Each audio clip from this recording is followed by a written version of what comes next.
getting one. I'm a rhino, I'm a hornet toad. Netherlands to Borneo. You're seeing this like very mysterious, very elusive animal that only a handful of people in the world have seen in a while. Being like, Tiburon, and I look up as I have this fish upside down and I'm implanting a tag into an incision, and there's a 6-foot shark swimming directly at us. We're just like, uh-oh. Run for that vehicle. Wild and unprotected. Planet Earth, we can't neglect it. Nature sexy. We need this place, so please respect it. Hey everyone, it is season 3 of Wild and Unprotected. I can't believe we're already 3 seasons into this show.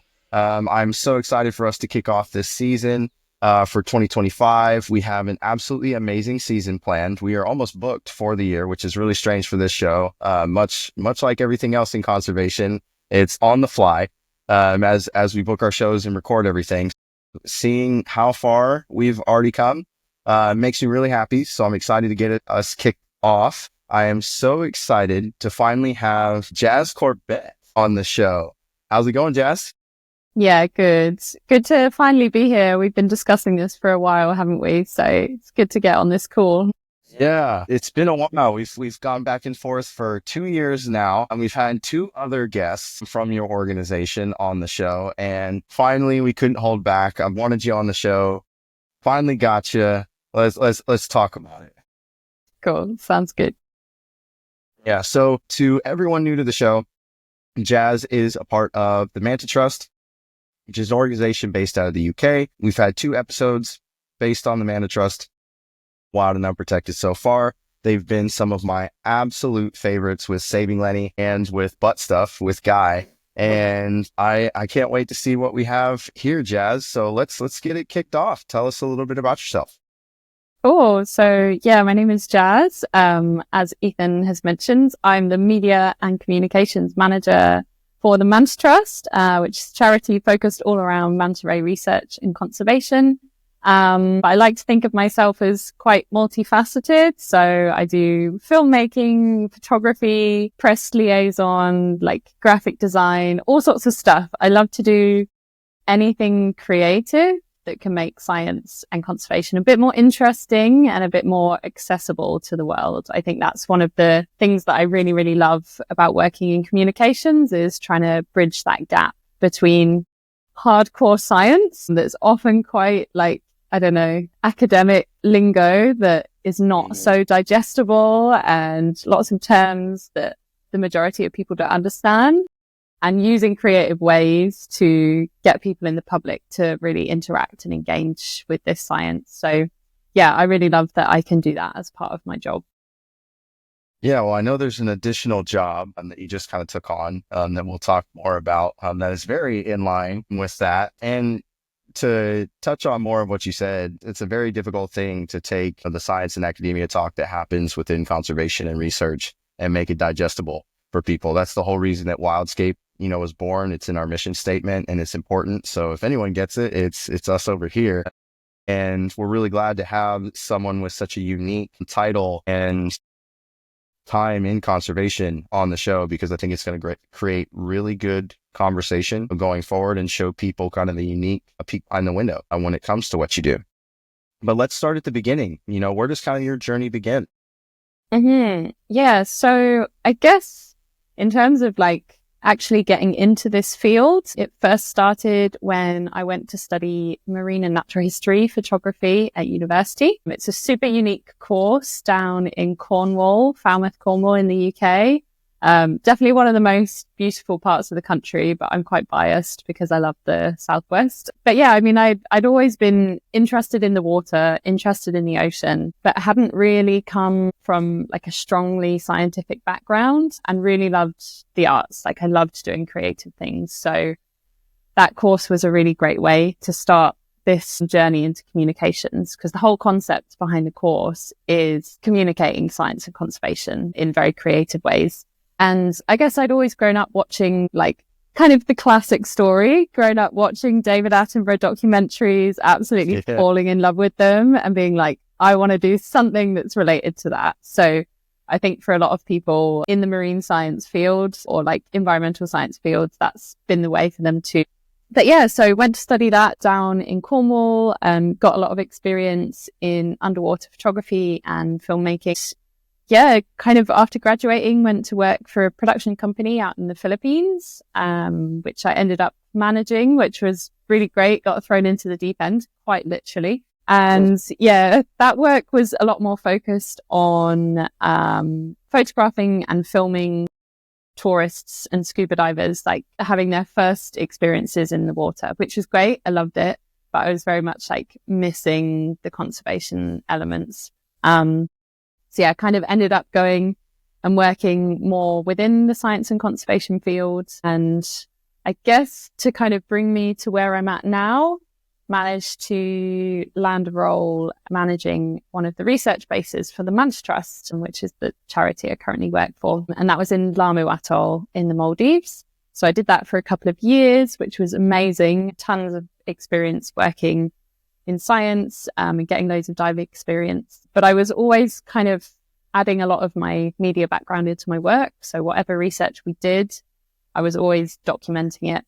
And a lot of the research techniques or methods that we use incorporate cameras, which I absolutely love. And so it was a cool way to combine the camera work with the science. But essentially, because I was documenting a lot of the work that we were doing, when one of the media roles came up in the charity founder had kind of been watching for a while that I'd been doing a lot of media work in my free time. And he sort of said, yeah, you're quite good at this. Do you want to move over to the media role? And that's where I'm at now. So it's been 5 years with the charity, a bit of a like long-winded route to get from graduating from my degree about 10 years ago now.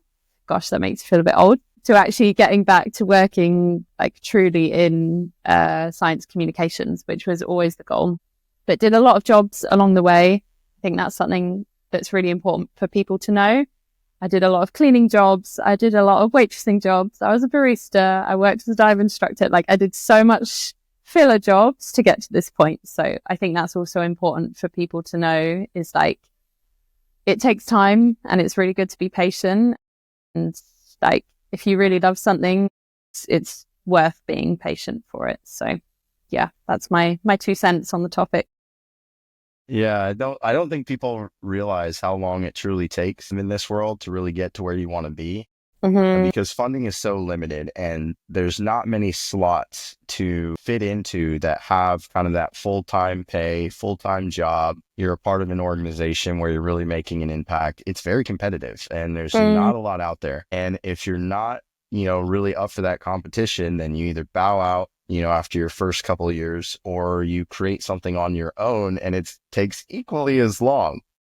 So I think that's kind of a cool point to hit on. And obviously you've been very successful moving into that role. I would say graduating 10 years ago, I can relate. I graduated with my undergrad in 2017, 8 years ago now, and then graduated with my graduate degree. Unfortunately, not in science, in business. Back in 2019. So I see that like 10-year mark quickly approaching. And I'm like, oh boy. Yeah. But it's all a part of it, right? You get older, and I think the lens that I'm starting to see that through is as you move along in your career and as your skills become more developed, the larger impact that you can make. And in my perspective, you can turn around and not look at necessarily, how long it's been for you, but the people that are on the same path that you were on and be able to help them more. If you understand that, I'm becoming kind of the veteran of this group. I'm not the kid anymore. I'm not looking up to everyone. There's people that are looking up to me. And I definitely, I can think of 2 examples already for you of people on the Wildscape team who probably think that already. I won't call them out on the show, but I definitely think that there's something to be said about helping the next generation, which a lot of the media content that we build, that you build with the Manta Trust, does that. And you can definitely see, especially with your work, that there's a passion for creation, whether it was your first job. Obviously, photographing people is not fun. At least it's not fun. It's definitely harder than photographing animals. And most people think it's the opposite, right? Yeah. They're like, oh, why does the wildlife photography come out so beautiful? Isn't it so much harder? And you're like, yes and no. If you understand, the animals and you're in the right place, it's genuinely a lot easier. I would say go to a place like Disneyland and try and take a picture of a human, and you'll see how much harder it is in that type of environment. Yeah. So, but let's talk about, kind of your passion for media and where that's really led you. Yeah. So I guess kind of going back to my first point about wanting to bridge the gap between science and the general public. I think like media is such a useful tool for engaging people in really important issues. Like in this day and age that we're in the middle of an extreme climate crisis. Like there's ecological devastation going on all around the world. And it's so easy for people to, unless they're really immersed in an environment, if they're far away, if they're in a city, it's so easy for people to be really disconnected from these issues that are out of sight, out of mind, especially if a lot of the research that's being done on these issues is locked away in publications and academia that your normal everyday person might not be reading for fun or just like having access to. Whereas if you can create like really compelling content, really engaging content about an issue, someone that's really far away from that environment or really far away from that issue can connect to it a lot more easily. So you could be doing a story about the loss of the rainforest in the Amazon, and someone in New York City can watch that video and understand it instantly because there's like characters to connect to, whether that character is the people living in the communities there or like the animals living within the rainforest. If people are seeing that on a screen, it's so much easier to connect to it and feel really engaged to it than just reading some text somewhere. Like it's hard to imagine these things in your brain. So I think that's one of the really great things about media, and it can be used to like support science in a really impactful way. So,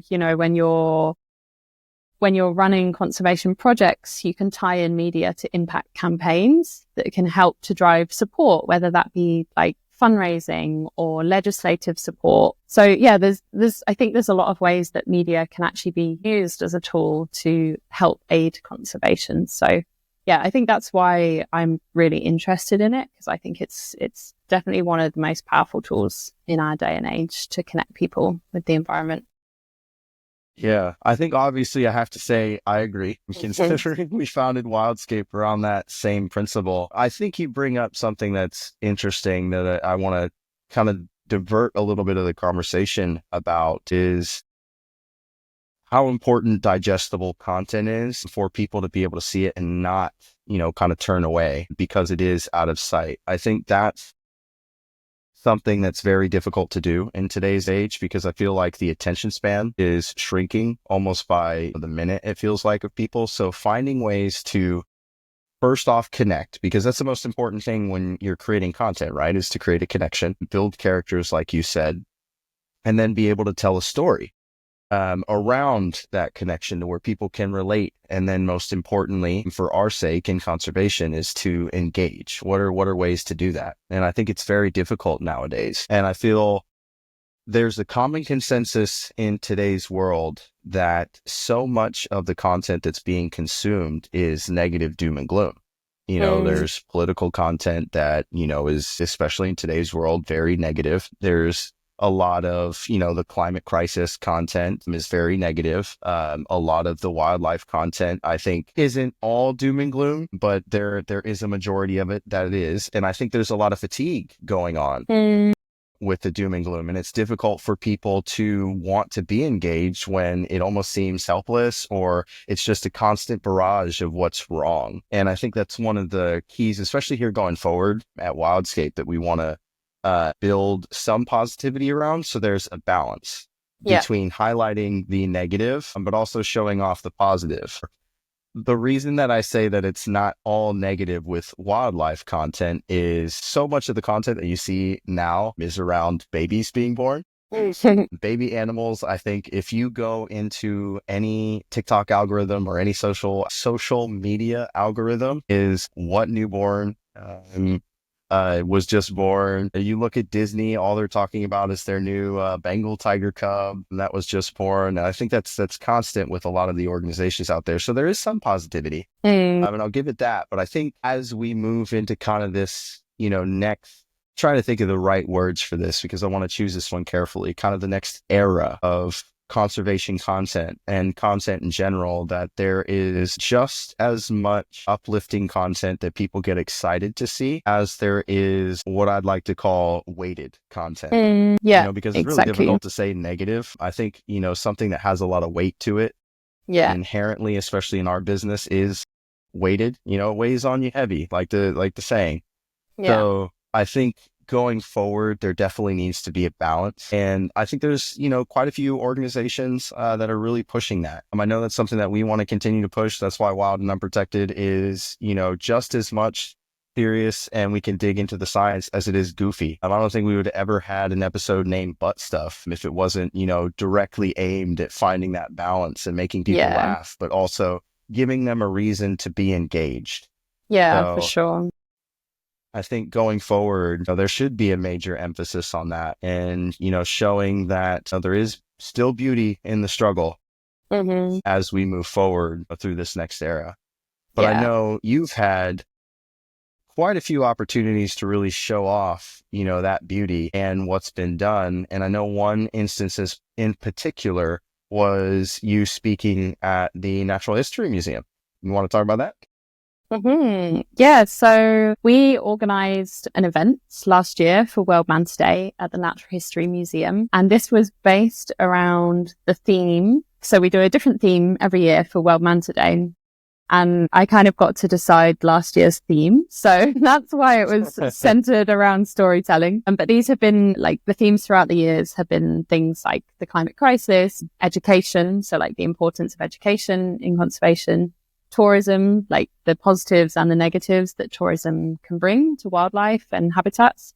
And so last year, the theme was the power of storytelling. So very much the theme of this podcast is how important storytelling can be for engaging people with conservation issues. So it was a great event. We partnered with an organization called Focused on Nature, and we had panels talking with amazing storytellers on the panel. So we had Steve Backshaw, who's amazing. I think a lot of people would know him from Deadly 60. He's great. The way he brings so much positive energy to his work is so cool. I have so much respect for that man. He has endless, boundless energy. It's incredible. So he's one of those people that can engage children in science and conservation in such a magical way. So many kids know Steve Backshaw and idolize him. And I think he's found his niche so well. So he came and spoke on our panel, and we did a big exhibition which kind of looked at Manta Trust work throughout the years and how we've used media in conservation. We had an auction of beautiful prints of manta rays. So yeah, it was a really amazing event, and so many people walked away from it having learned so much about mantas and having this refueled their passion for conservation. So I think that's why these kind of events are so important. A little bit similar to what you were just saying about creating events that are really positive is super important to get that balance right. And that was very much what this event was focused on. Let's have a really positive night and highlight some of the good things that are happening, highlight some of the achievements that the charity's made over the years, which has been supported by strong media and strong storytelling. So it was loads of fun. It was so much fun because, often I am documenting quite hard subjects and trying to find ways to keep that positivity in there. So this night was all about the positivity, which was great. So yeah, loved it. And it's such an amazing venue as well. Being able to be in a natural history museum is mind blowing. How does it feel when you get to speak and present in those facilities like that you kind of never thought that you would ever get to and kind of are really mind blowing? How did that feel? Oh, it's so great. It's you're kind of fulfilling your childhood dreams, because I grew up like not too far from London. So I'd go to the Natural History Museum all the time as a kid and just be like, wow, I want to somehow work somewhere that's related to this, or be able to work in the Natural History Museum. So then when you get to speak at an event there many, many years later, you're like, oh, you tick off that little box that you had, that little dream that you had when you were a kid. So yeah, it was a lot of fun. Yeah, I haven't really hit too many of those yet. I think at least in my conservation career, I think in my professional career, at least in kind of the corporate world before I started up Wildscape, there was a couple of times that happened to me. I think the only one that I can really recall that was the big one was, and for the listeners tuning in, I haven't always been in conservation. I took a little detour in sports when I thought that I would never be able to, make a living out of working in conservation and working with animals. And so I decided about midway through my academic journey to switch things up and work in sports. And so my moment for that, where I was like, oh my gosh, if I could tell, younger Ethan, what he was doing, I'd hope he would be happy. And that was working the 2016 Major League Baseball All-Star game, and being a part of the operations team for that. That was pretty cool. And I can imagine that the feeling that I had in that moment was the same feeling that you had going through Manta Day with the National History Museum. Yeah, for sure. And I think it's really important to sit and enjoy those moments as an adult, and enjoy them for as long as you can, because I think we spend so much of our working life thinking about progressing. How can I get to the next step? As soon as you reach that next step, you're already thinking about, okay, what's the next thing? How can I get better? How can I improve? And I think it's really important to sit in those moments and just find comfort in them and be like, okay, I've got quite far with this. And that's a success that I've been wanting for a while. It's so easy to just breeze past those moments and already be thinking about the next things. So yeah, I think it's really, really important to enjoy those as much as you can. Yeah, I agree. And I think that's something that I tell the Wildscape team from time to time is enjoy those little successes, because eventually they build and you take them for granted. And they don't mean as much to you in the moment. I remember telling the Under the Finfluence team, which I know we'll talk a little bit more about that for the listeners that don't know about that show. I remember telling them when the pilot episode launched, congratulations, really enjoy it, because there's never going to be another moment where a first episode comes out. First episode, first time, sit in the moment, enjoy the moment, and sit back and smile. So it's really awesome to hear that sentiment echoed from someone else that is both outside of the organization and now inside of the organization. So I'm really excited for this portion of things. I do want our listeners to know that Jas has actually joined Wildscape in a certain capacity. So Jas, I'll leave this portion to you to kick it off and tell our listeners how you're involved with us now. So yeah, now I sit on the board of Wildscape Productions, which is really cool. I'm a trustee for the charity, and it's an amazing opportunity to be able to come in and offer advice and support for a growing charity, because I think something that is super, super important in the conservation world is collaboration and support for other individuals or other organizations that are growing and improving. And at the end of the day, we're all in this for the same reason. We all want better environmental protection, better support for environmental organizations. There's so many common goals that we share, but it can be quite easy to get stuck in our little bubbles and not share those skills or knowledge that we've developed over the years. So I think I'm really happy to have the opportunity to be able to do that. So pass on some of the knowledge that I've acquired over the years and hopefully help Wildscape grow and develop. Yeah, well, I am really appreciative. I cannot tell you how happy I was, when you kind of accepted the role. It was really important to me because as this organization has been built, I think we've been really scrappy and really lacked in a couple of areas. We had an initial team that was very media forward, and we kind of lost some of that over the last year and a half. I've really tried to put together a team that had kind of that creative mindset in everything that they did. And when the opportunity kind of popped out of nowhere and the idea to see if, hey, let's see if we can get Jas on board just because of what you do every day, how dynamic that is with the job that you have now, plus your additional experience of on-site work. When it comes to research, that's something that's super rare, I think, in this industry, which is weird because you hit on it earlier. A lot of the documentation process when it comes to conservation and science involves camera work. But it's camera work done in a different way. So it's always been mind blowing to me that there's not more creatives that come out of there. Yeah.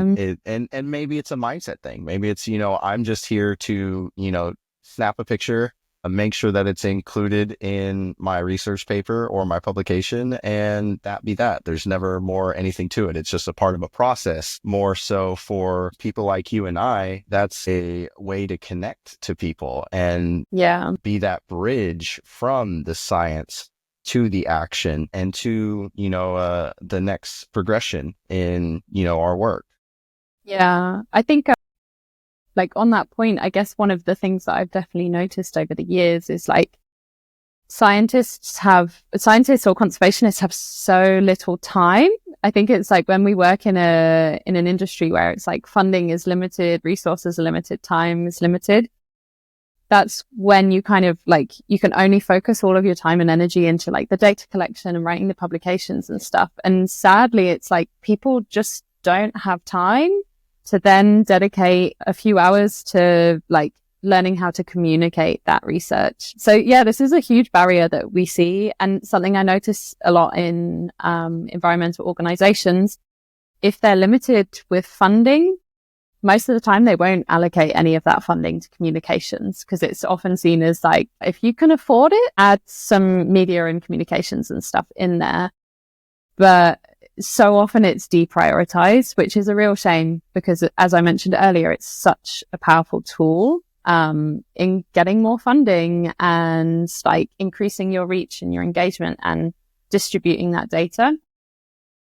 So I think it's a little bit of a like outdated mindset in the science and conservation world, is how important media is. But I'm super lucky at the Manta Trust. It's really prioritized. Like our founder, he's a really passionate photographer, and he's known from the start, like how essential it is to be incorporating strong media into what you're doing. So I think that's why my role is so unique. There's not too many roles like it, because just a lot of charities either can't afford to have media staff or just aren't prioritizing it enough. I'm so glad you brought up that point, because I don't think I've really talked about this publicly. I mean, I probably should have by this point, but that whole mindset was exactly why I created Wildscape.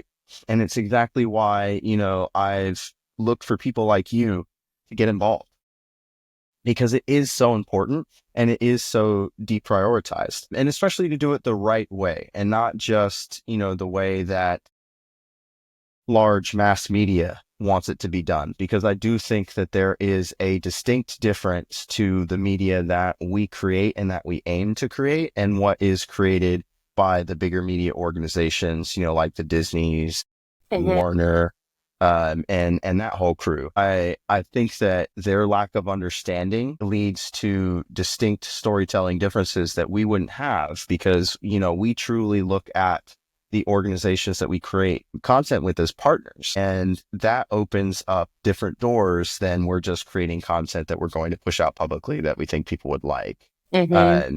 So having a firm understanding of where media is in regards to prioritization within these organizations led to the thought of, all right, there's a lack of funding, there's a lack of team members. So is there a market for that? Or is there a place to build an organization around that? And that was kind of the fundamental question and problem when creating Wildscape. And we found there to be that market, and we found there to be, that need. So the whole goal of Wildscape in general is to be able to create content that makes an impact, but at the end of the day, be able to hand it just directly to our partner organizations and say, here you go, use it however you like.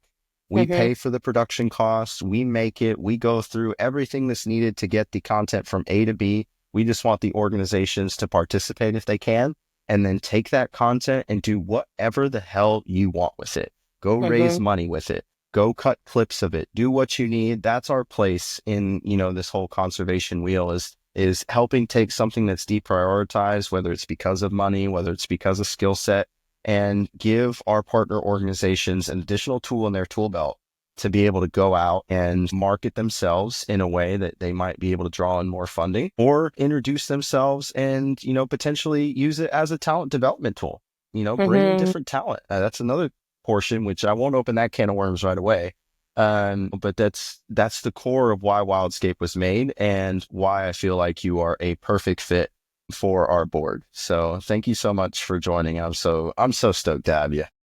Oh, thank you. Yeah, it's great to be on board. Yeah, I mean, touching on your last point, I think it's so important that whatever media is made about an organization is truly going to benefit them. Like, it has a tangible outcome. It has a call to action that they can use when they receive this media, because it's something that, unfortunately, in not to badmouth the blue chip or natural history, the bigger production industries, but a lot of the time you'll see what kind of mirrors parachute science, but parachute media. So if anyone doesn't know the term parachute science, it's where Western scientists come into an area, do their science, take the data and leave again. And it doesn't bring any benefit to the communities that they're working in.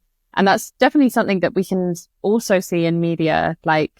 Production companies will go and visit an area where the scientists and researchers and communities working, collect all the content they need and leave.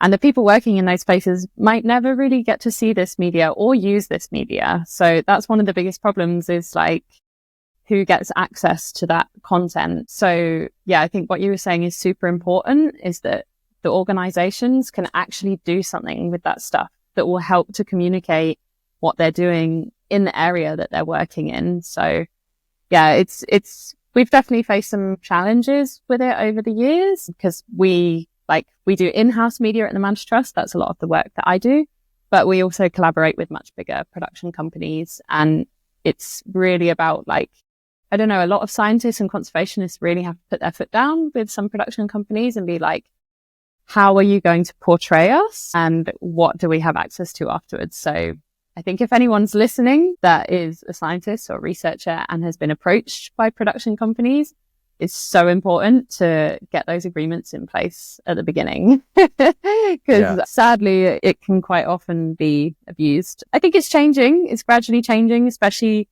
with production companies being a lot more focused on the impact of their media. But I think historically, it's not been the best relationship between production companies and scientists and researchers. 100% agree. I'll give all the listeners out here a little peek behind the curtain with Wildscape. It was incredibly hard starting this organization because of the level of mistrust and abuse that media companies have had historically with a lot of the conservation organizations. As soon as they see the name Wildscape Productions, at first it was we don't want to work with you. We don't want anything to work. We do not want anything to do with an organization that's just production based. And that was a challenge that I knew that was going to be, an issue going in. Being on the other side, albeit very briefly, in the science and conservation space, I knew that was going to be trouble. My goal was to turn the production verbiage on its head and make sure that every organization that we worked with knew that all these companies weren't all, and which is why we decided very early on that we're going to be a nonprofit. We don't care about, any of the potential profit that can come from this. We really don't. Anything that really comes in the door is reinvested into our partners, into our team, into everything. We know that true conservation, you obviously have to make money, but people who are really in it, that want to be in it, aren't in it for profit. So our status as an organization should reflect that. And then to go even further, and be able to give that content. And I know exactly how this process goes from being a part of a couple of our other shows, but every organization that we work with gets a Google Drive with cuts of the show and the verbal written, agreement, whether it be via email or signed documentation, or whatever it may be, to use how you may. Here's a Google Drive. Here's the files. Take it and do what you want. And I think that's kind of a key piece to the puzzle, especially moving forward with organizations that really want to make an impact, is to understand that there are media rights and you want to make sure that, you protect your organization. But if you're in this side of the business, there needs to be equal rights to the participating conservations, and you don't just up and leave and take all of it with you. The access that's deserved, and allow them to use it as proper tools, because then you really are making an impact. And the funny thing is it's really at no cost. I understand here and there, there might be a lost dollar that, some of the larger media organizations might be concerned over, but it really comes at no cost to be able to say, here's a drive, take it, do what you may, and we hope you raise a shit ton of money off of this. Mm-hmm. It comes at no cost to the organization. So why push that envelope? Mm-hmm. And that's something, at Wildscape, I promised the team, we would never do. If there's an opportunity where an organization says, hey, we love what you do, we'll pay for the team to be able to execute all this content, then okay, that's one thing. But when it comes, to us approaching organizations and saying, hey, we will create content and include your organization for a fee, that's absolute baloney and won't ever happen here. So one of my goals of season 3 was to really, give a peek behind the curtain of not only myself, but for Wildscape as a whole. And so there's an additional level of transparency. Now, I think this might be a good opportunity for us to move on to the next topic. And I know this one's going to be a fun one. Let's talk about women in conservation and media. I know this is something that you and I had a chat on earlier. Let's talk about your favorite forms of storytelling. Yeah. So I guess my personal favorite form of storytelling is photojournalism. Like in this day and age, there is a lot more, people want to be seeing videos and like moving image content, but I really love like a printed magazine with like a whole series of images that are accompanied by like an amazing story.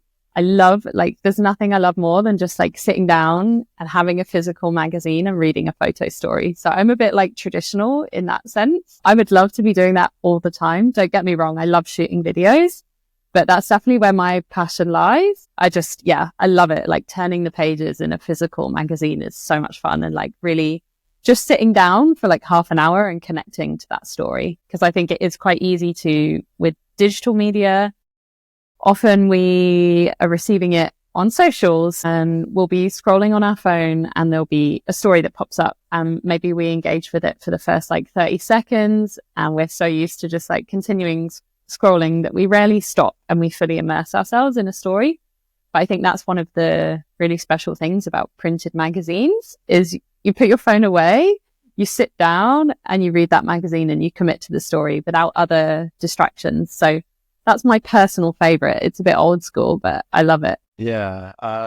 That's one of my favorites as well. I love larger digital prints of stills, especially. That's definitely something that I love. When it comes to kind of the whole physical versus digital debate, I think I have a viewpoint that really brings people towards the physical side of things. And it all comes down to footprint. Physical media really leaves a larger and longer lasting footprint, especially when it comes to our industry. If it's digital, like you said, you scroll and it's gone. You probably won't see it again unless you seek it out. Yeah. Where a lot of the physical media, especially when it comes to photography, which you and I both share, I think is our favorite form of media and storytelling, you can constantly go back to it when it's printed or when it's in a magazine. I think about the coffee table magazines, that people have, or coffee table books, which, I think if I remember correctly, you might have ended up in a couple of them, right? People can go back to that. They'll either stumble upon it, and that physical media will always be there and accessible. Or digital, people say, the internet is forever. While that may be true, the impact of that is much different long-term. In regards to physical and digital media. To think about it, you have a giant mural that can be up for 20 years that people see. It never goes away unless it's forcefully, disposed of. Where social media, it'll have its moment in the sun and it's gone. Yeah, for sure.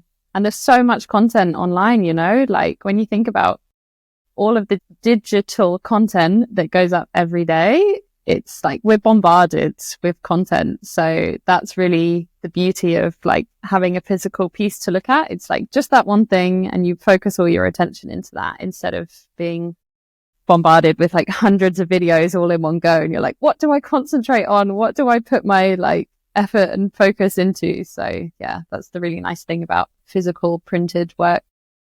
Mm-hmm. You're in constant competition for people's attention or time. Mm-hmm. Yeah, which is a real struggle, a real barrier, particularly in like conservation media, when you are so desperately trying to engage people with topics that can be quite difficult. You're competing with what you were saying earlier, like sometimes you're competing with the baby animals. You're like, no, I have an interest in fisheries, please. And they're like, nah, I'm going to look at the baby panda instead. Well, like I said, I think that really ties into people's desire for positive content. And I think as we grow as an organization, and I think people who are tied to conservation and have that ability to tell stories will grow and find out a way to positively tell heavy items. And I think that'll be something that as we continue to compete, we'll get better. Yeah, for sure.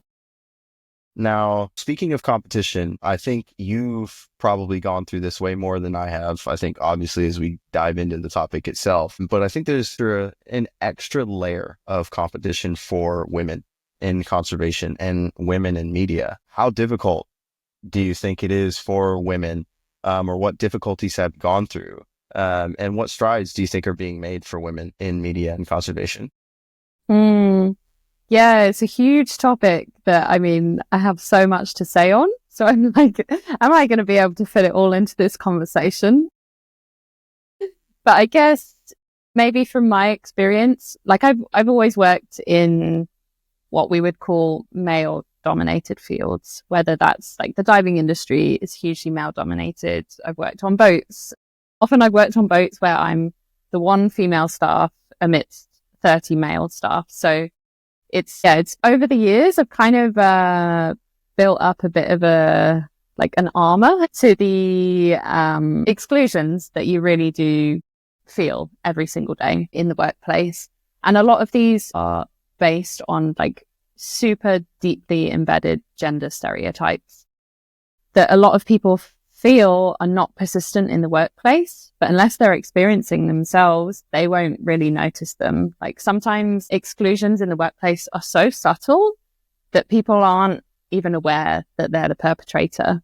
But then you look at the stats of inclusion of women in science, conservation, media, and like the stats don't add up with the amount of people, the amount of women that are trained in these fields and have experience in these fields to the people that are in the managerial roles or like in the roles altogether. The stats just don't add up. Yeah, there's a real problem with exclusions of women and like non-binary scientists and media workers as well. Sadly, I would say particularly media, the exclusions are pretty abhorrent. I don't work in blue chip specifically, but in blue chip, around 6% of camera credits go to women. A lot of the time there's women working on these shoots and they don't even make it to the credits, or they don't get the higher roles. There'll always be the camera assistants. So yeah, it's really tricky. I think luckily I don't experience it as much because I don't work in blue chip. Like I kind of work alone as the like main media maker of the charity. I do have an assistant, but we work as a collective.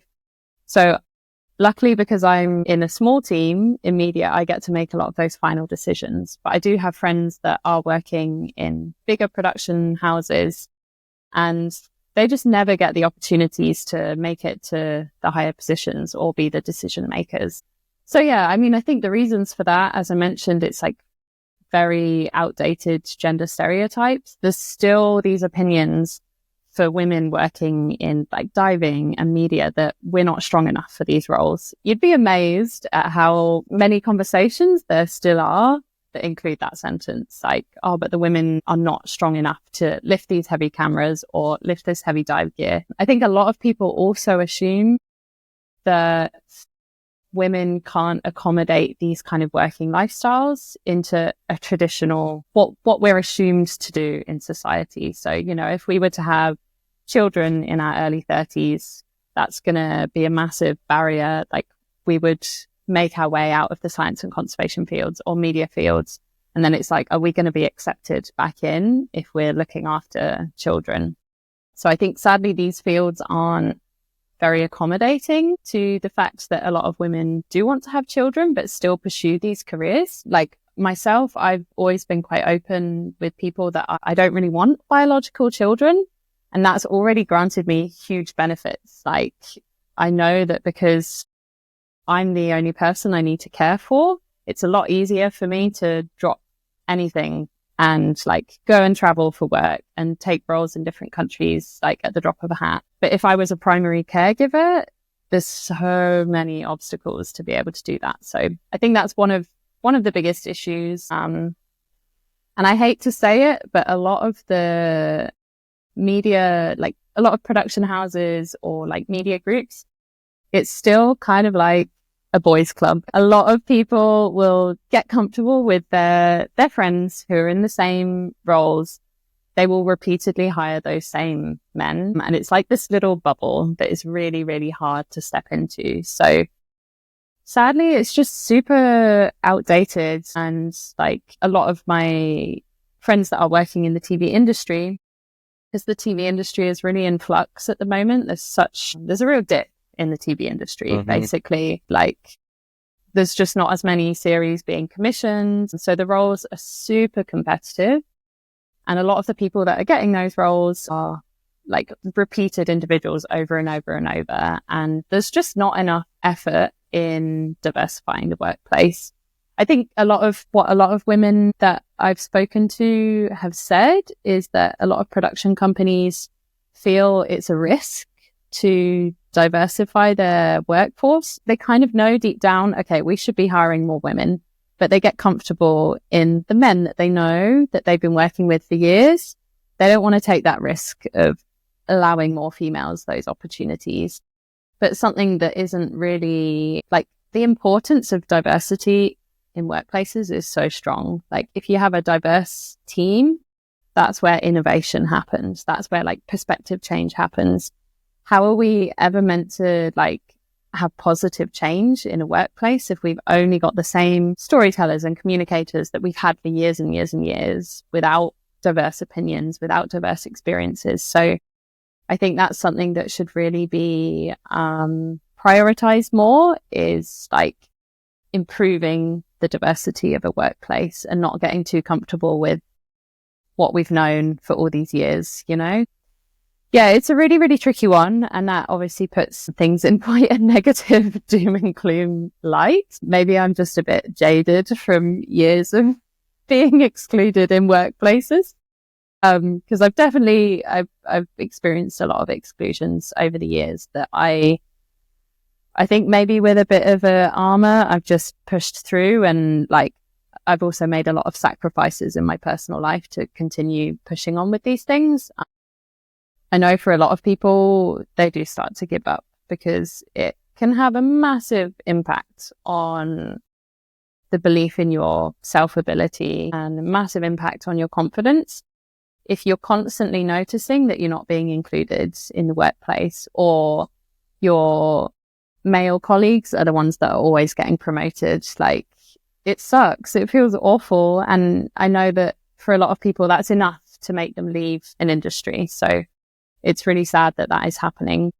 But I guess to put a positive light on things, because I've been complaining for probably the past 10 minutes, you said, like, what are the strides that's happening? Like, what's the positive changes that are happening? So maybe I can give a couple of examples from my side of things that I've experienced in just the last year, actually. So for the last few years, I've worked remotely, which is amazing. You have a lot of freedom, but it can be quite isolating. And especially when you are working in a role that is typically male dominated, it can be quite hard to find your peers and your support and your mentors and so on. So I joined something called the Wildlife Camera Women community last year.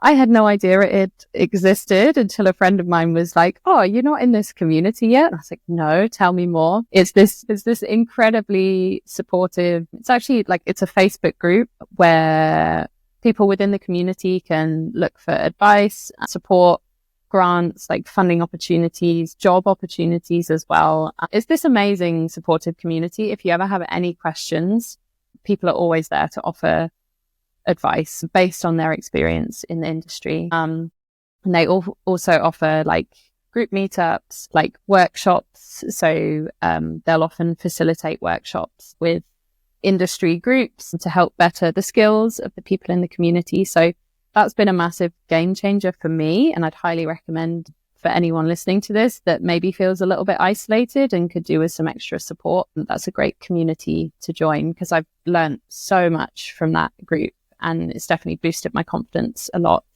But another thing that I've recently been lucky enough to get involved with was there's a charity called Girls Who Click, and they offer an annual mentorship scheme.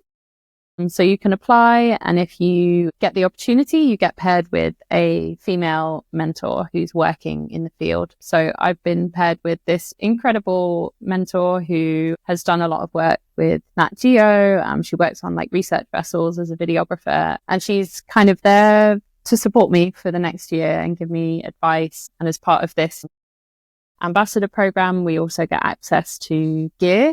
Obviously, gear is like, photography gear is so expensive. What? In case people didn't know, it's very, very expensive. And if you don't have access to that expensive gear to build up a portfolio, that's a massive barrier. Like, who's going to take you on and give you those opportunities unless you are able to get experience with professional equipment? So that's definitely one of the really great ways that the program works is you get access to training in certain types of equipment or support with equipment. So that's definitely some of the positive things that I've experienced over the last year. And those are just like two of some really many good opportunities that are now available for women in the field. So that's a little bit of a positive change. Something I would say though is like what we really need to see more of is sustained support. So I think one of the problems that we can see is short-term grants or like 6 months opportunities where you can really excel and improve. And then when those things are over, sometimes you can feel like you're back at square one. You're like, okay, what's the next step? How do I then enter into these fields if the support is limited and has like an end date? So I think that's something that we really desperately need is continued support and inclusion, and for it to be there, not just for a box ticking exercise, because that's definitely something that is a real problem. Companies that know they need to diversify their workplace will do so for a box ticking exercise.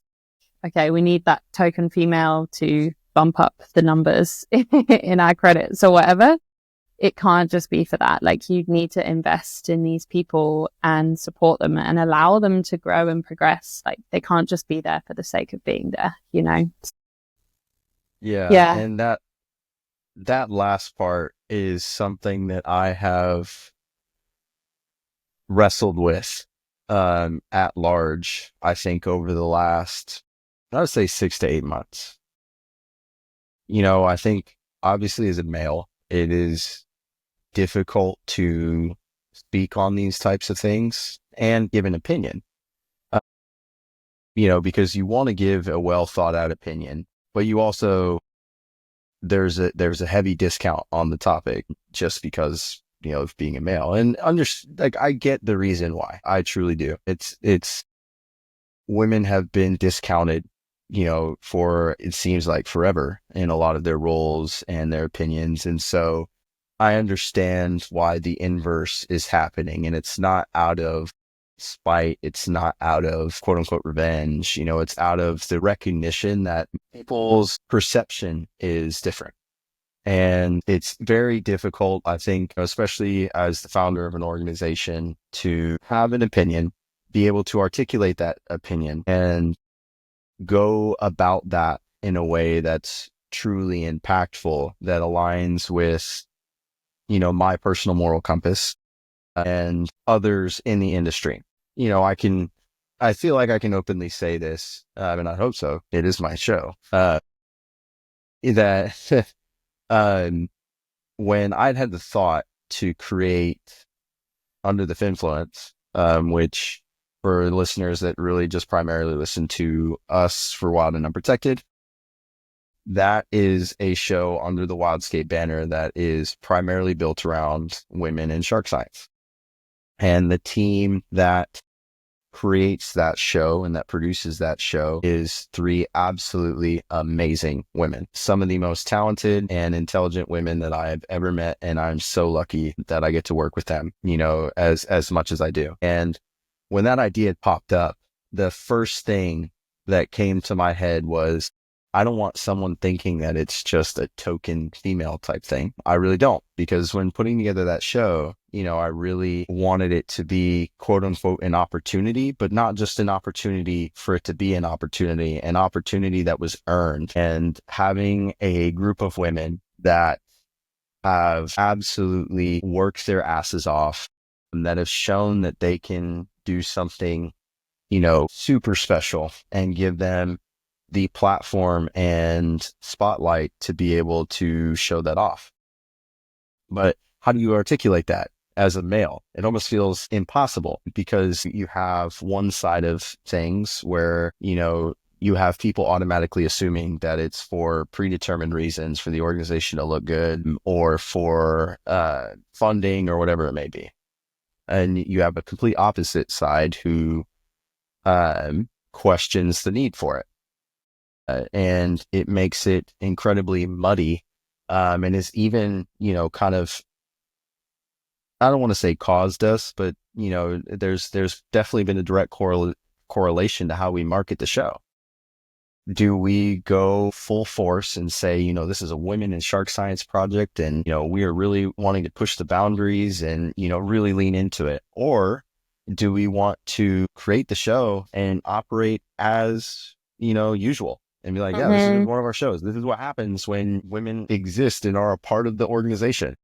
And there is no visual difference or boundaries that are created. This is just that. So how do we do this? And I will be honest, that has been something I've lost a little bit of sleep over, of, questioning how to go about that. And I think it just came to the point where I thought about, I do want to become a parent. So I'm on the opposite side of things. That is definitely something that's on, my life bucket list. And I thought about, having a daughter. I was like, all right, what type of opportunity would I hope for my daughter?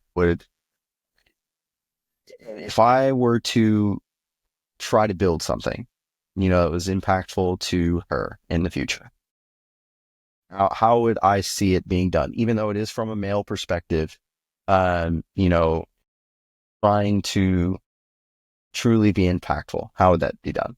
And so, I kind of come to the realization that the less I did, the better, and understand that there is a platform that could be given, and that platform comes with a lot of weight and responsibility. And that if it was truly going to be impactful, don't check a box, get the right people, and truly invest that time into it.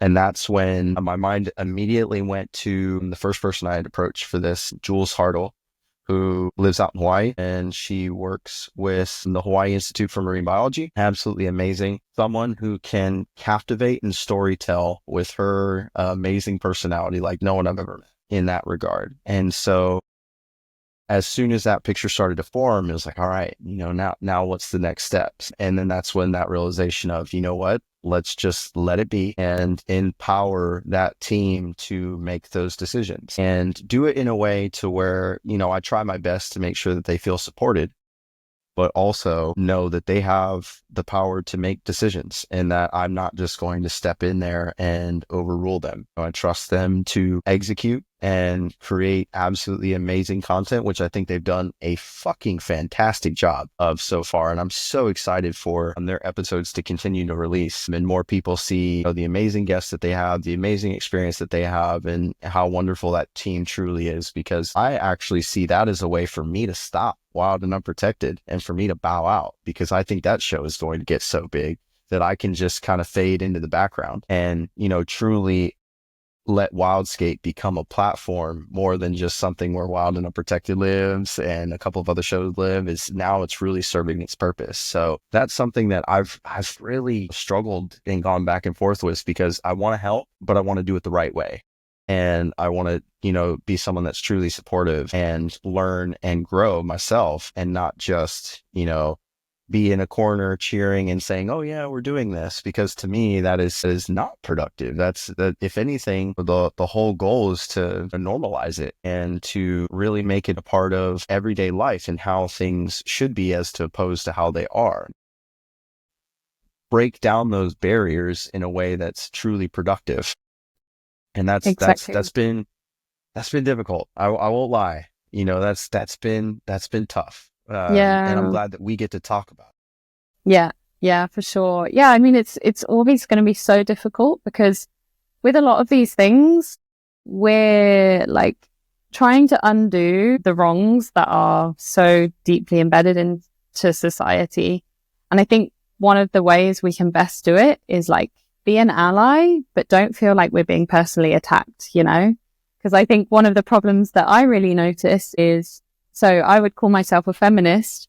A lot of men would get super defensive and think that I hate men. I don't hate men. I just hate the patriarchal system that we all have to live within. It's not the individuals. It's like we've just been handed this like outdated way of living. And I think as individuals, we need to constantly be unlearning and trying to improve society.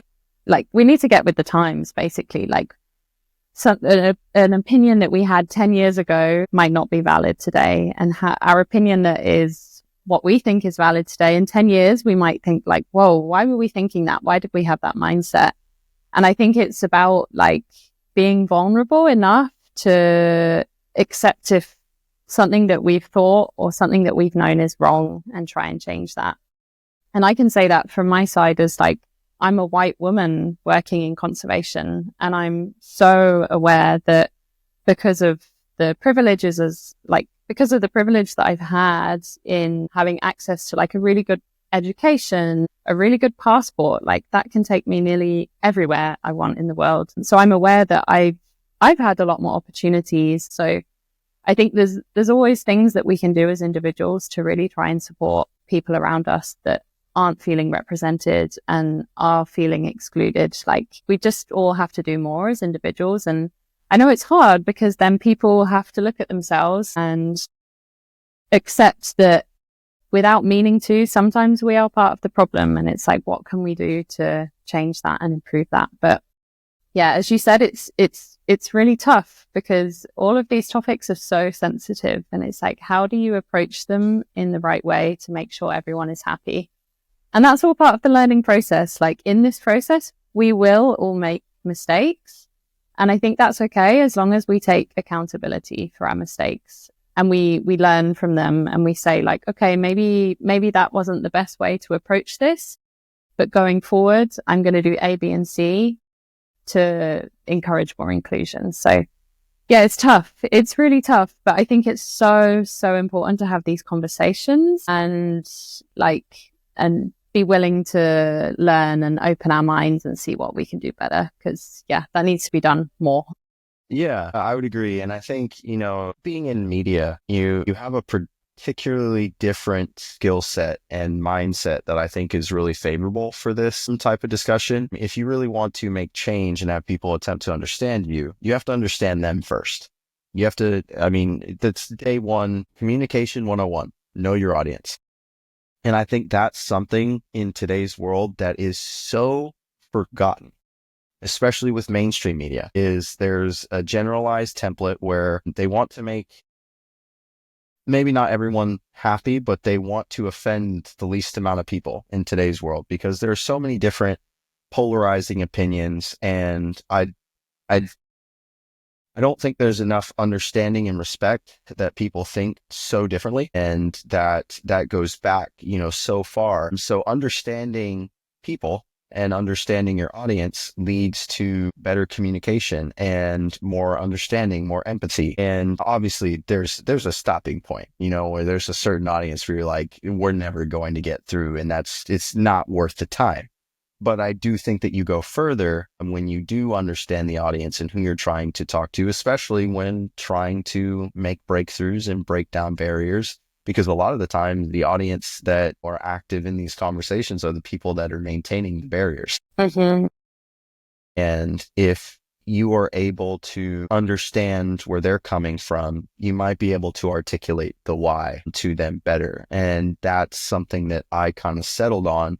Kind of my place in this is to be a bridge of, okay, while I can't relate to one side and I can relate to another side. So if I'm able to translate or articulate in a way that might be more impactful, then that might be a good little home that can satisfy both sides. And, I've always thought, if it moves the needle even just the slightest, then that's a success, in my opinion, because it is so difficult and people do get so defensive. And, I think there's a lot of difficult topics that people just either they avoid or it's tough for them to swallow. It's up to, I think, leaders in certain industries to get creative. That's why Under the Influence was born and why we're moving the direction that we are with them. It's a creative way to see how we can move forward and what gains success, and have an understanding that people are put in the positions they're in because they deserve it and they can really, move that needle. And that's kind of the approach that we've taken, albeit a difficult one to say the least. Yeah.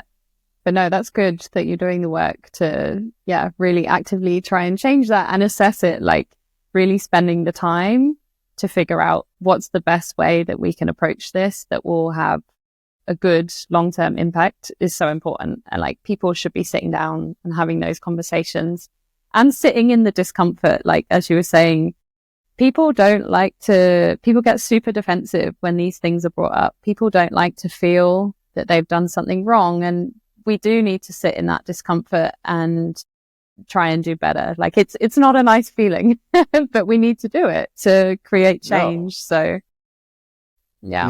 I'll be quite frank with it. It sucks. It sucks having, a thought and an opinion that's, questioned on all sides, and knowing that you're either going to be counted as potentially disingenuous or just completely wrong. And especially, someone like me who, I love to learn, even if it's ridiculous. Like I'm the type of person who will want to learn how to build rockets and become an engineer overnight if I can, and I won't go to sleep because of it. And it's just natural curiosity and wanting to understand, social dynamics has been interesting to me because, it's so touchy and it puts you in very sticky situations, very quick. And someone, with a mouth like mine, I mean, you don't start a podcast unless you talk a lot. Someone with a mouth like mine, that normally leads to trouble. And you'll say something and you'll make a mistake, and that like nervousness of making a mistake and not being able to be forgiven for it, or, a couple of years ago, just immediately get canceled with like no forgiveness. From the other side of the fence, trying to be the bridge is very intimidating. So sitting in that discomfort was kind of the first step, and being really nervous of like, shit, am I stepping into waters that are going to leave me to boil here in a second, or am I going to make it out okay? And I think, realizing that it sucks, but you can do it, and you can do it the right way, I think is where you'll really start to see, things change. Yeah, for sure. And it's how we grow as people, like that's the best way to improve as individuals, is to go through those processes that are hard. Like otherwise we get too comfortable with the comfort. Yeah. Well, I think we've dove quite deep into that. Yeah. I think maybe we should end this segment on kind of a fun note. Yes. Now, we talked about your love for photography. Let's talk Mhm. about your favorite shot, whether it's a recent one or all time. Give me what your favorite shot is. Okay, so probably like a recent favorite shot I've taken is of a marine iguana in the Galapagos Islands. Yeah, there's such incredible animals. And yeah, I had the opportunity to go out there at the end of last year. And it's been a place that's been on my bucket list for years and years and years. So to be able to go there and see these species that are so unique, like you don't see them anywhere else in the world. They're kind of like modern day living dinosaurs. To be able to see and photograph the marine iguanas was, yeah, absolutely amazing. So I spent a lot of time on the beaches in the Galapagos, just hanging around, photographing the marine iguanas. So yeah, this shot that I really like, I'd gone on quite a long hike. Something that I found quite interesting about some of the Galapagos Islands is didn't see too many people hiking. So if you wanted to go on like an hour or two hike, you could get to these amazing empty beaches with no other people. And the only life around was the marine iguanas and some sea lions and some blue-footed boobies. And yeah, you can really feel like you're in true wilderness, which was, yeah, super special. And then I guess another shot that I could talk about, depending on which one has the more interesting story. I quite like this shot that I took many years ago. It's of a seahorse, an endangered seahorse species, in the hands of a member of the Marine Conservation Cambodia research team. And I took this image as part of my university thesis project. And this was to document the effects of and solutions to overfishing.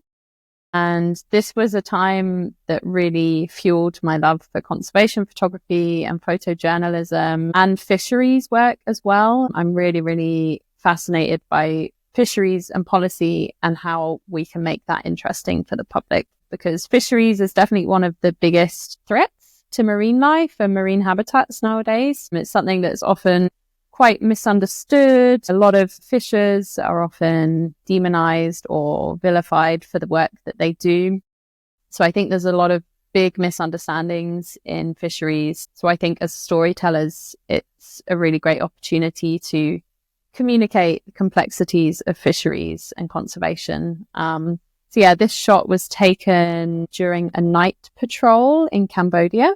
So we would patrol illegal trawling boats that would be fishing in Cambodia. And once a lot of the gear was confiscated, we would analyze the catch in the gear. And as part of this, we'd often see endangered species like seahorses and other marine life. So I took that shot when the team were sifting through this remains of bycatch in a fishing net. So yeah, I think that was just quite a pivotal moment in my career where I was like, I'm really interested in fisheries and I really want to work to be documenting this. So yeah. I think those are both two great shots. Now, for the media and camera nerds out there, what did you shoot those on? Do you remember? You said the second story with the seahorse was a while ago. Cool. Yeah. So back in the day, I think that was on, I think it was a Nikon D700. I can't quite remember, but that was the equipment that the university had. I'm not really a Nikon shooter, so now that makes I shoot. Two of us. Yeah. Yeah. I've always kind of been in the Canon or Sony boat, but it's very much Sony all the way now. And so the more recent shot was on the Sony A7R5, which is a beautiful camera body. Yeah, I've always loved the R series with the Sony. The resolution that you can get is great for photography, printing images really big for exhibitions and stuff like that. That's why I love it. It's still great for moving image as well, but it's definitely more catered to stills photography. So that's why I love that camera body so much.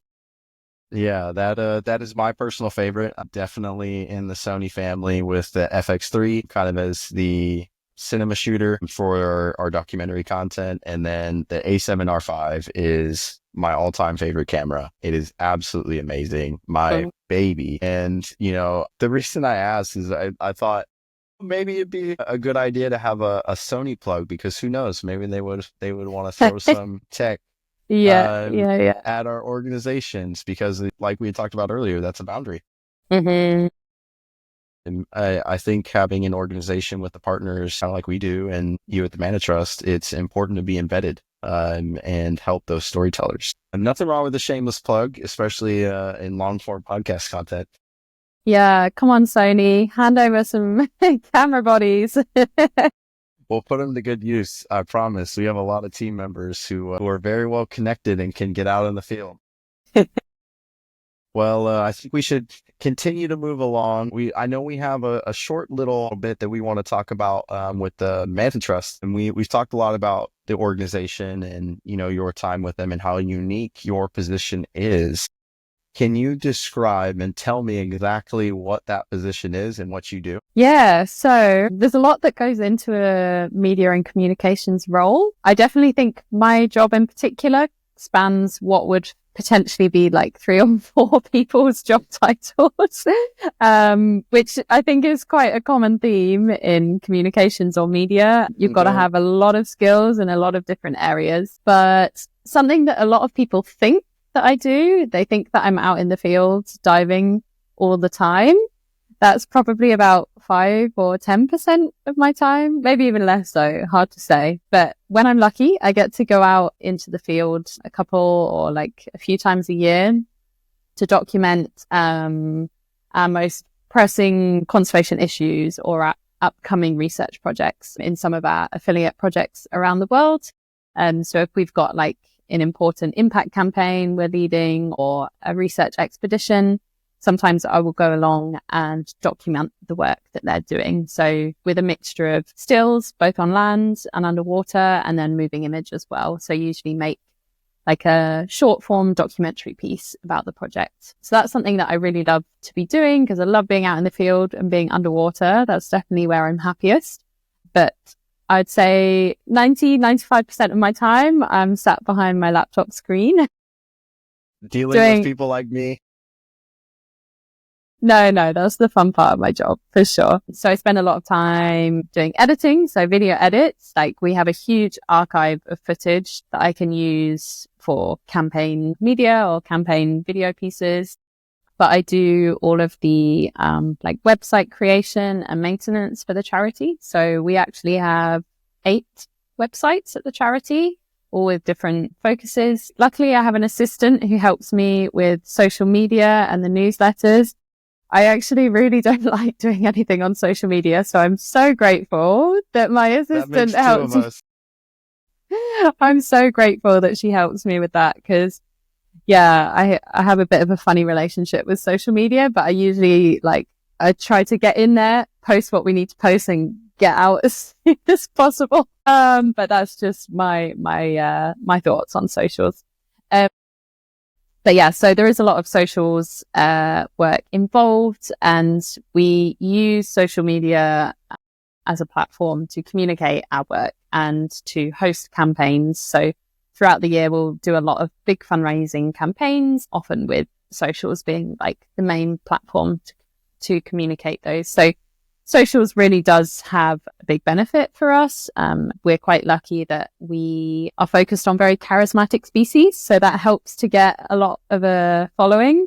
It would definitely be a lot harder if we were doing conservation of algae or something like that, where maybe we wouldn't have so many thousands of followers. So manta rays definitely help us in gaining our following. So aside from that, I do a lot of like graphic design, infographics. So I kind of translate a lot of our scientific publications into infographics to make it easy and digestible, which all go into our what we call a research portal. So we've basically got like a mini Manta Trust research gate with all of our publications on there and like cool media about these publications to make it a bit more interesting. So it's like a manta ray research directory. Aside from that, I do a lot of press liaison. So when we have some new research coming out or a new campaign, I'll write press releases, send them out to the press, work with journalists to either provide media for articles that they write, or sometimes I'll write articles for myself for media outlets. And then there's a ton of like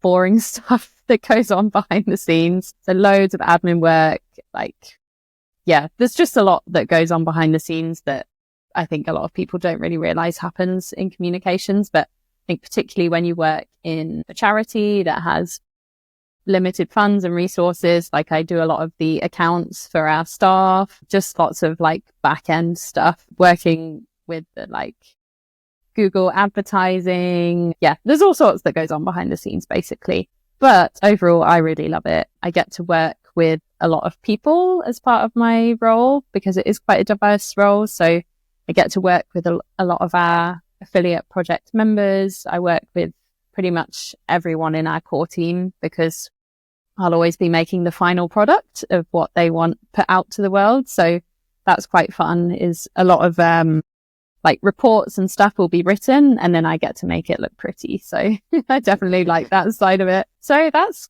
kind of what I do. I've probably missed out a few things in there. But yeah, hopefully that's a quick 5-minute summary. Quick 5-minute summary. Quick, yeah. That's trying to put together words for this. It's such a unique position and something that I definitely look forward to integrating into Wildscape more formally, and because everyone kind of is a part of the media portion of things. But as we grow, I think it's super underrated for the comms portion of it, because that is a direct enabler of growth if done properly, and something that I don't think should be ignored, and something that's definitely on my radar. It's just a matter of how do we do this? And so seeing someone that gets to do it every day and obviously does it very well with how big Manta Trust has become, it's really cool to see. I hope you continue to get asked the question of what you do and what your job title means. Yeah. And this will be able to answer it. Yeah. Yeah, it's a good resource to be able to pass on when the question's asked. Well, I think now is a good time to transition to everyone's favorite segment of the show, the Wild Story segment. And for those new listeners, this is the segment of the show where we let our guests go all out. There are no boundaries here. There's no red tape from us. You say it like it is. Working with wildlife and in conservation truly is one of the craziest fields to be in. The stories that get told, and for those who are in the field and researching, or those who even sit within organizations and help from behind a desk, are truly amazing. This segment really allows for us to let those stories out in a way that they don't normally get let out. And so with that being said, Jas, what do you have for us in the Wild Story segment? Yeah, so I'm a bit jealous that Fowles took the Saving Lenny story because I would have wanted to tell that for my story. No, I'm kidding. But no, it's a good one that I was heavily involved in. I was like, damn it, Fowles, I wanted to tell that story. So I'll tell another story instead. For people listening that didn't understand that reference, my colleague Fowles that was on the Wild and Unprotected podcast told a story about a manta ray rescue that we were both involved in, and it was amazing and super inspiring, and definitely go listen to that episode because it's a cool story. But I'll tell a story about the first conservation project I ever worked on. So I did reference it a little bit earlier on in this episode when I was talking about the seahorse in Cambodia. So when I was at university, I went out to intern and document this project called Marine Conservation Cambodia. And their focus is on AUU fisheries. So that stands for like illegal, unreported and unregulated fisheries. Basically where their research base is situated, they're on a very small island on the border of Cambodia and Vietnam. So they're within Cambodian waters, but they're very, very close to Vietnam. So one of the big problems that they face is a lot of illegal fishing boats that are coming in from Vietnam, cross the border, fish out Cambodia's waters, and then leave. So their role as a project is very much like sea shepherd style conservation. Okay. Which I've always been quite interested in. A lot of like out in the ocean, like battling against illegal fishing boats. So that's something that I really wanted to learn more about and go and document. So what they would do is when the illegal fishing boats would come in from Vietnam, the organization would do night patrols. So they'd go out at nighttime, like with no lights on the boat. You'd be kind of like cruising around in darkness, trying to locate these illegal boats and firstly stop them from trawling in Cambodian waters, but also like confiscate illegal trawl gear that was being used. So the organization worked very, very closely with the Marine Police. We both shared the same island. So the organization would do a lot of the work on behalf of the Marine Police. So yeah, as part of the project, I got to join a lot of the patrols and understand a bit better about what kind of things were being caught in these trawl nets, which if people don't know what a trawl net is, it's like one of the most destructive forms of fishing gear that you can encounter.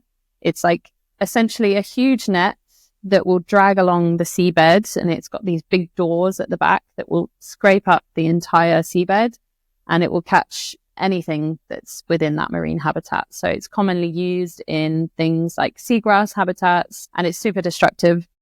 So it's a big problem all around the world, and that's why it's super important that these organizations are stopping trawling illegally. So anyway, there was this one night quite early on when I started with the organization that we went out on night patrol, and we were cruising along as normal. And what we would sometimes do is we'd look out for lights on the horizon, and then we know, okay, that's a fishing boat. Let's approach and see what they're up to. So we saw a fishing boat on the horizon, approached it, and we turned on our lights.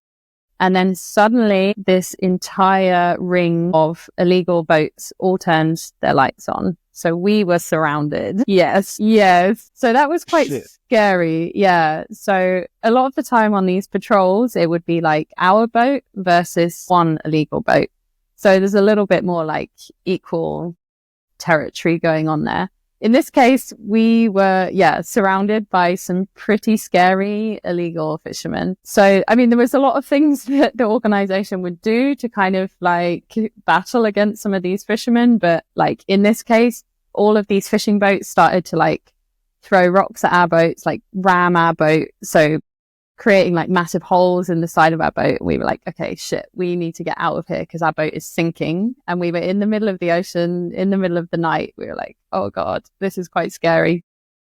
So we were cruising back to our island whilst being essentially chased by a lot of these illegal fishing boats that were just like repeatedly ramming the side of our boat.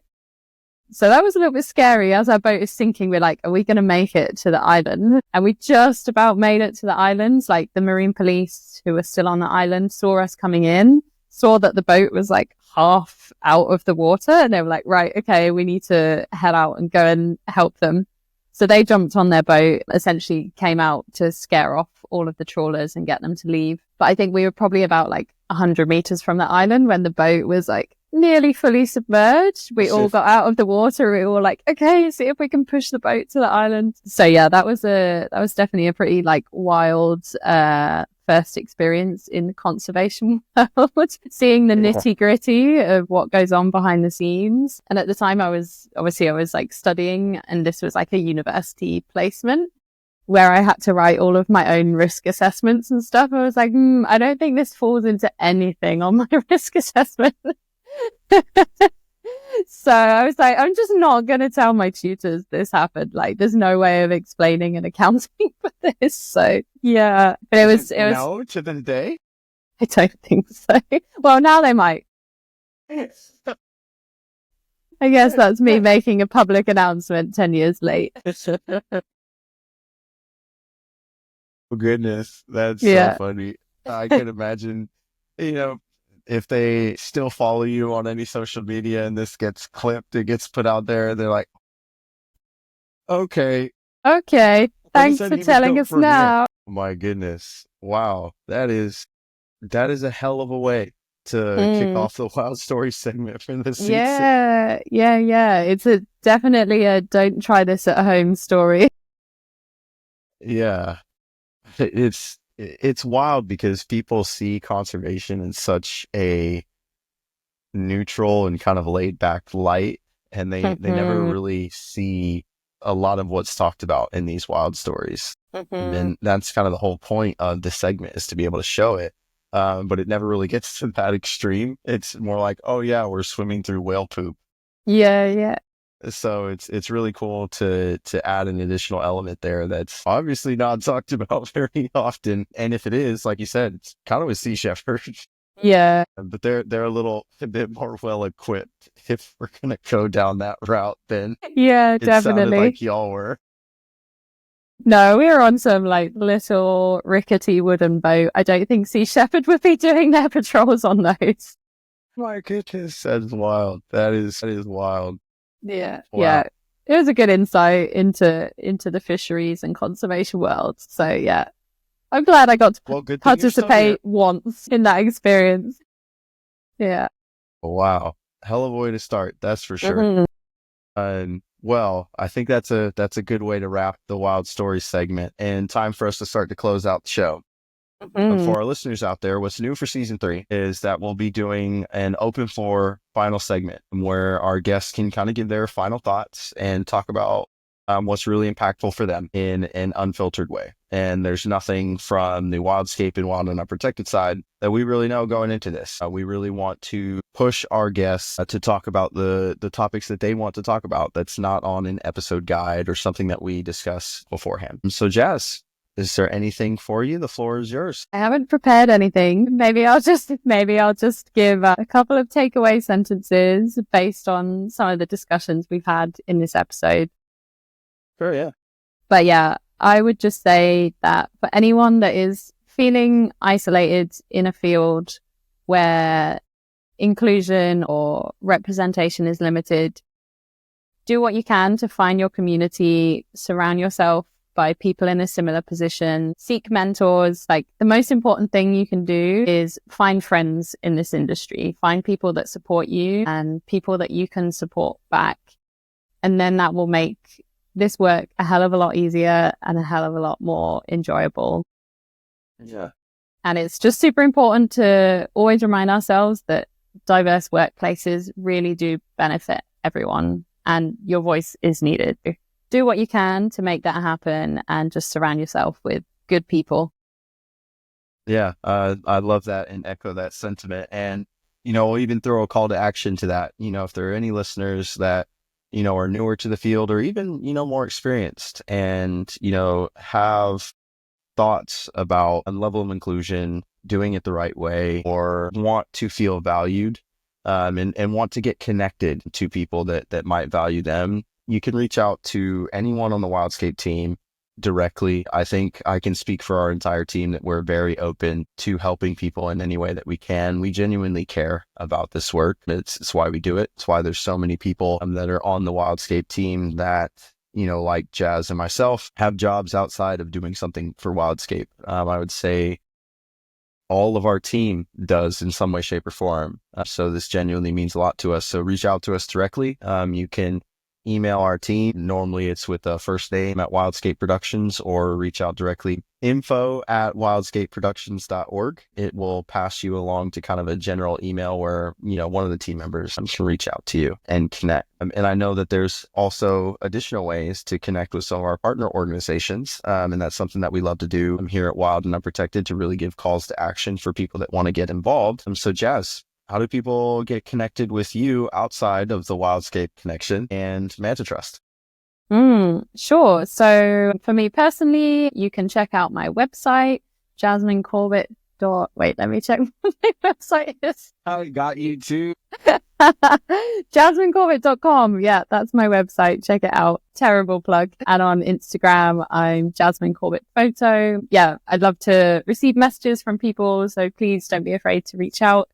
And for Manta Trust, our website is mantatrust.org. If you search Manta Trust on any of the social platforms, you'll find us. And yeah, we'd love to support more young conservationists that are being welcomed into this field. So please reach out with any questions to myself or Manta Trust. Yeah, give us a follow and see the work that we're up to. It's great work. Well, I think that is a wrap for episode 1 of season 3 for Wild and Unprotected. I am so glad to be back and doing this. I will be honest. I was a little nervous to jump back in because it's been since, I think, November since I recorded. So it's been a minute. I hope all the listeners enjoyed Jas, enjoy some of the changes we got coming up for the rest of this season. It's going to be fun. Thank you for listening, and we'll see you in the next one.